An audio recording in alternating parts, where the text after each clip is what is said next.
Salam, hər birinizi xoş gördük. Lənkəran rayon Yuxarı Nivəli kənd Mais Mirzəcanov adlı tam orta ümumi təhsil məktəbinin radio qovşaqlı efirdədir.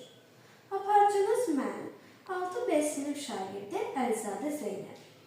Mövzumuz Azərbaycan ədəbiyyatının görkəmli nümayəndəsi olan şair Xaqani Şirvaninin doğum gününə təsadüf edir.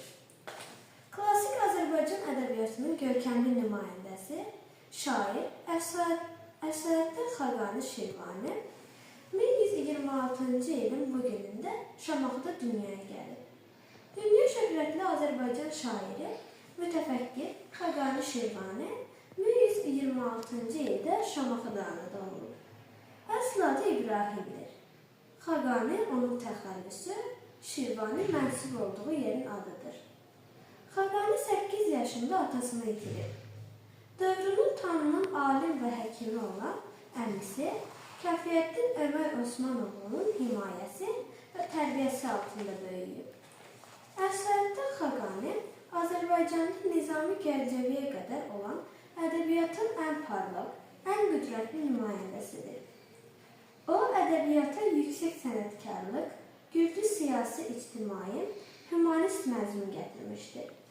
Xaqani gənc yaşlarından başlayaraq gözəl şeirlər yazmışdır. Uşaqlıqdan adətim bu olmuşdur ki, inciyin, inciməyin. O, həmişə inamın, həqiqətin, gözəlliyin carisi olmuş, hər cür şəri rədd etmişdir. 25 yaşındaykən Şirvanşahların Məlik Üşra arası Əbül Üla Gəncəvinin dəvəti ilə saraya gəlmiş, onun qızı ilə evlənmiş, Əbül Ülanın ona verdiyi Xaqani təxəllüsü ilə şeirlər yazmışdır. Sarayda xidmət etdiyi ərəfədə poeziyasındakı ciddi, sərt fikirlər, eyni zamanda hərəkəti, davranışı çoxlarını təşvişə salmışdır. Özünü qanadı qırılmış quş kimi dəmir qəfəsdə hiss edən şair Məkkə səfərinə çıxmalı olmuşdur.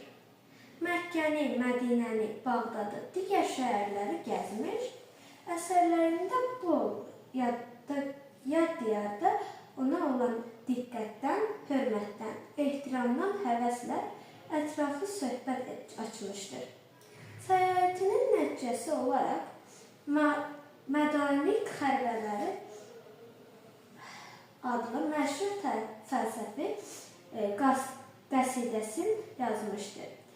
Bu əsərində şair Sasani şahlarının xaraba almış Sar raylarının timsahlarının nasirlərini ibrət dərsi almağa çağırmışdır. Xaqani Şirvani klassik şərq poeziyasının bütün janrlarında yüksək sənətkarlıq nümayəndələri yaratmışdır. Əsərləri tezliklə yaxın və orta şərq ölkələrinə yayılaraq müasirlərin nəzərinə cəlb etmişdir. O, yaxın şərq ədəbiyyatı tarixində epik poeziyanın ilk görkəmli nümunəsi sayılan Töhfə-ül-İraqi adlı məznevisini yazmışdır. 1157-ci ildə yazılmış bu əsərdə şair səfər macəraları ilə yanaşı xalqların həyatından aldığı təsərrüfatlar təsvir etmişdir.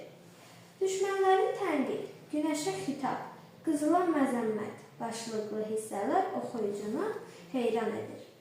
Şair saflığın, işığın, hərarətin, ucalığın rəmzi olan günəşi özünün dostu sayır. Ondan yardım diləyir. Töhfət-ül-İraqin əsrin Azərbaycan ədəbiyyatı tarixində ilk poemadır.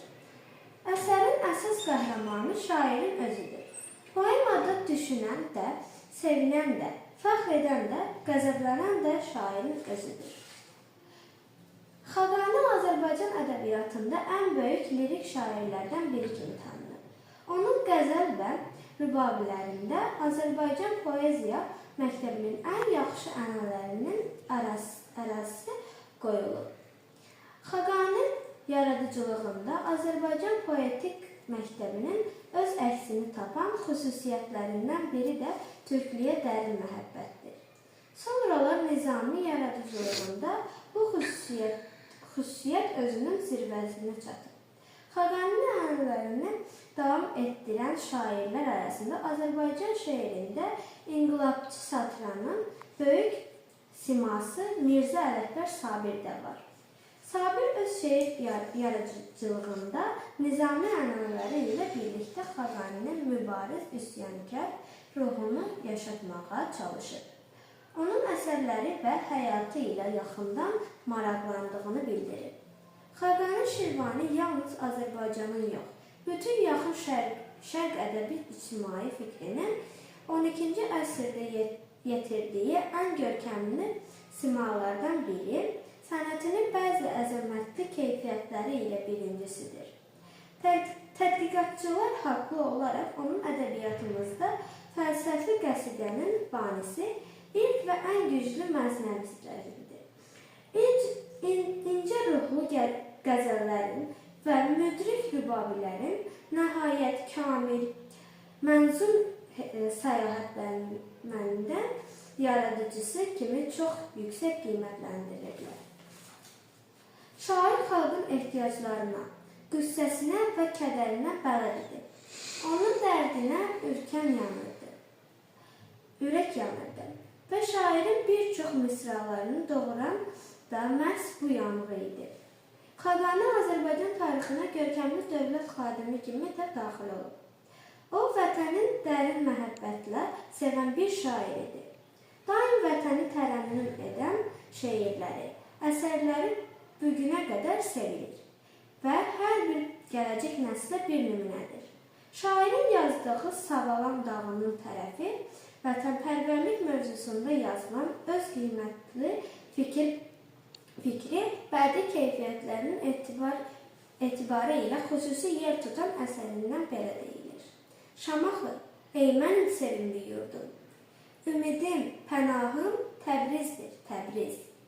Bəli, gözəl səmimi kəlam ilk növbədə Xaqaninin bütün varlığı ilə doğma yurduna bağlılığının, Şamaxıya bəslədiyi sonsuz məhəbbətinin yüksək bədii təsviri kimi qiymətləndirilir. Fəqət sona doğru əsərdə ikinci bir motiv, Təbriz mövzusu boy göstərir və sənətkar onu son dərəcə təbii bir ahənglə birinci mövzuya peyvənd edir.